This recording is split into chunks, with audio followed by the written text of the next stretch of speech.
where you at with it? Always overthinking every aspect. Settle down and let it go. Settle down and let it go. Oh, oh. Everybody else trying so hard. I pray for long life po and I pray for many blessings, Lord. I pray for many blessings po, Lola. Tell me something. Have you wanted to be someone else? Then tell me what you waiting for.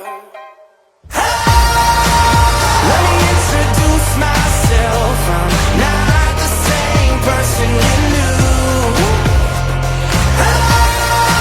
Life in a brand new light. There's nothing that I can't do. Seen people spend the whole life waiting. Always Ma, happy birthday. Thank you for the pag-aalaga mo sa amin, pagmamalasakit mo sa akin, pagtsatsaga sa amin. At nandito ka pa rin sa amin. At alam ko, hindi mo kami pababayaan. Kahit alam mong mahina na rin yung pangangatawan mo, still nandito ka pa rin sa amin. Maraming salamat, Ma.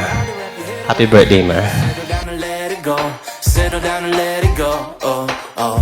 When everybody else trying so hard, you just gotta listen to your own heart. Settle down and let it go. My birthday wish is, siyempre, long life, good health.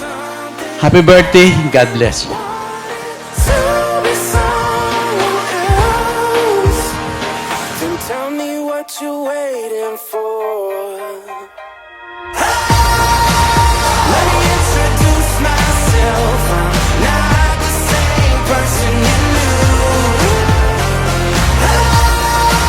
Life in a brand new light. There's nothing. Thank you for being not only a wonderful sister, but also a source of strength and inspiration to me. I wish you good health, happiness, peace, and many more beautiful years surrounded by family and friends who love you dearly. Enjoy your special day. You deserve all the love and joy today and always. Mommy Herbie, thank you for loving us, our family. The Lord bless you and keep you. And we're always praying for good health, na makasama ka pa namin mag-bowling, magsumba. Good health and long life, no? Okay. Happy birthday, Kumare. I love you. Feels good just to say hello. Kahit na sa malayo kami, si Mama ay nandyan lagi sa amin. Never kami pinabayaan. Kahit siya mag-isa, na kahit wala si Papa, pinatapos kami lahat ng pag-aaral. So maraming salamat sa iyo. Happy birthday po. I love you.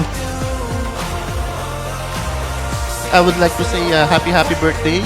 At yung thank you is not enough kasi marami din kami pinagdaanan before and ang laki ng wala kami kung hindi kami pinalaki ng aming mga magulang.